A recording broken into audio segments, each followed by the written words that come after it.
This is Macy. She's a phenomenal artist here in Atlanta. Would you please tell them a little bit about what you do? Yes, so I've always been a portrait artist, but artists paint about what they care about, and starting in 2020, it was very clear there were better ways to use my art, louder ways to say things that are really important to say. So I've been painting a lot of tribute murals around the city, and right now I'm working on a mural downtown Atlanta called the Dialogue Mural, and it's featuring 16 victims of police brutality from our state of Georgia. This is important because we have our own George Floyd's and Breonna Taylor's in Georgia that were not filmed, that did not trend, and I think it's important to shine a light on those lives as well. So that's what's on the horizon now, and that's my focus indefinitely. Last year when I met you, it was a very sensitive time as well. And please tell us a little bit about what you were painting at that time. When we met, I was painting Jamarian Robinson, and actually this hat, 76, represents the 76 bullet holes in his body from officers who forced entry into the apartment where he was at the time. This is one of the most heinous cases of police brutality that I have heard of. Jamarian was unarmed, despite what the initial falsified police reports said. He ended up with, I believe it was 5 bullet holes in the palm of his left hand, 6 in the palm of his right hand. That kind of tells you his position at the time. Mm-hmm. And working with his mother and reading about his case, reading the law enforcement expert report, which covers the back of that mural, which is, I think, when you walked in, when I was covering the back of the mural with that report. I think something became so real through working with Monteria Robinson, his mom, that that was kind of the turning point of, there are just so many murals to be done. This is what my focus is going to be, because I did not know about Jamarian Robinson before 2020, and he was killed in 2016. So it says something when someone is shot over 50 times, ends up with that many bullet holes in his body. Why is that not national news? Mm-hmm. I'm convinced, and this is why I did Jamarian's mural, I'm convinced that when people hear about these stories, know about these cases, they will care. Mm-hmm. You can't care about what you don't know about. So my goal is to let people know. Mm-hmm. What is it that gives you the mindset that you have? What makes you fair? What makes you sensitive and compassionate? You're in an environment that teaches you otherwise, or like condones otherwise. How do you separate your mindset? Hard question to answer, because to me it's 1 + 1 = 2. Like someone made a comment, I didn't know who they were, but someone made a comment on one of my Instagram posts. You think all white people are racist. Mm. And in my mind, I'm like, I mean, yeah. When you separate intent and use racist to describe behaviors, totally. Mm-hmm. And growing up in the society that I did, in the South no less, it was in the air that I breathe. It's still in the air that I breathe. It's my duty to be aware of it. So there is no avoiding it. So I think one of the many tasks of the white community is to stop being so defensive and realize, like, well, if white males made all the rules, the laws for 90% of this country's history, 99% of this country's history, then crack the door open in your mind to think that maybe their interests were self-serving in making these laws to preserve their own interests. How do we coexist without being deprived, without being dehumanized? I wonder a lot about the privilege that I experience on a day-to-day, which I'm a lot more aware of now than I was, in the past, especially before 2020. But I think, what is it that, why would I want to hold on to that so much? Why does it threaten so much of the white community when the Black community, Hispanic community, Asian community are like, hey, we want where you are. We want to be equality wise. We white males, especially, that's the barometer. That's the standard. And when you think about it that way, why would that bother me? And I think a lot of it is the white community's legacy in this country.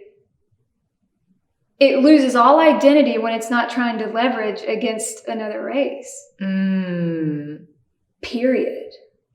Wow.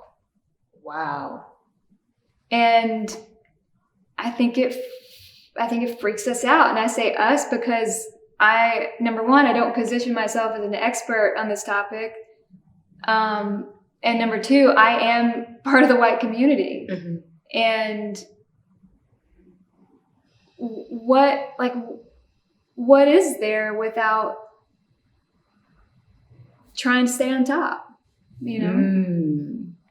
If you look at it through legislation, through laws, through institutions, I don't see another way to look at it. What would you change if you could?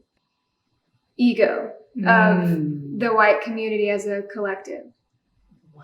Because when you think about it, the white community, especially today, when we hear this system's not fair, it's not working for us, it's racist. We've always experienced the opposite. So we have to pause and trust the Black community that they have the ability to articulate their experiences and not think that we know better. And you're not really experiencing that. Interesting. Because when anyone from the Black community tells me they've experienced racism, in any form or fashion, what if I was like, well, I haven't, and I've been with a cop, so I don't really think it's real. What is that? So I think putting ego aside, not being so threatened by not staying on top anymore when it comes to accessibility and privilege. That's what I would change. It would have to be ego. Tell us how you see us in your truth. Hollywood, the media, press. I would see all these brilliantly artistic Black men and women who'd come in, producers, videographers, other painters, business, real estate, just mind-blowing brain power in that place. And I found myself walking around Atlanta and I would see a Black person and my first thoughts started to become wonder what business they own. Wonder what they're investing in right now. And And so I'm like, it's just what you see. So I'll get back to Hollywood and press. That's not what we're shown. And I think that that's a huge ingredient to this unconscious bias that we all have it. Mm-hmm. No one is immune to it. Exactly. So when you accept that, exactly, how can you still have an ego? Exactly. You know? Exactly. I know that if I was Black, I would have been aware of this my whole life. Mm-hmm.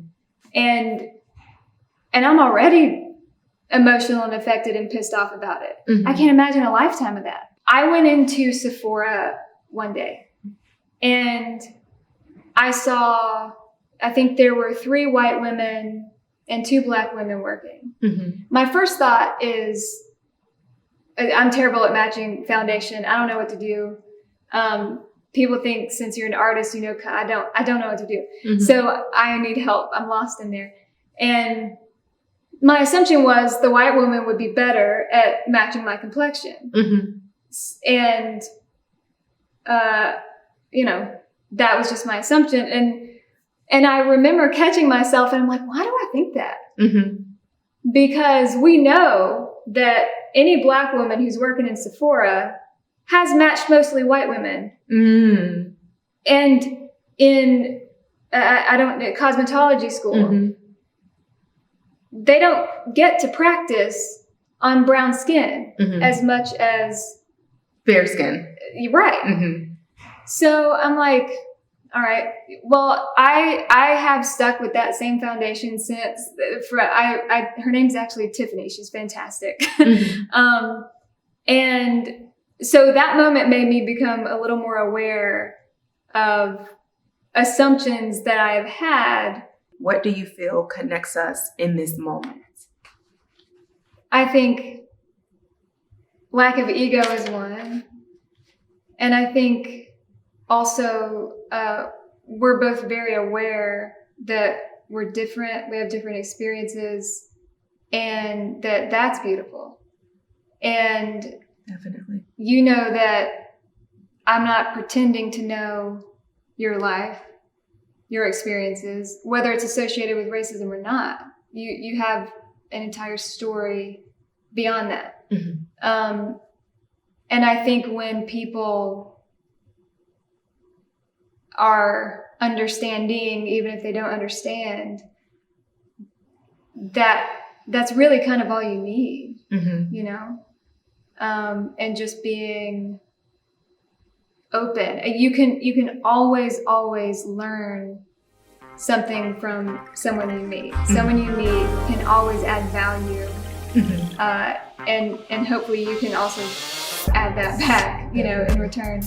But yeah, I think right now we both have a common goal of connection and dialogue, and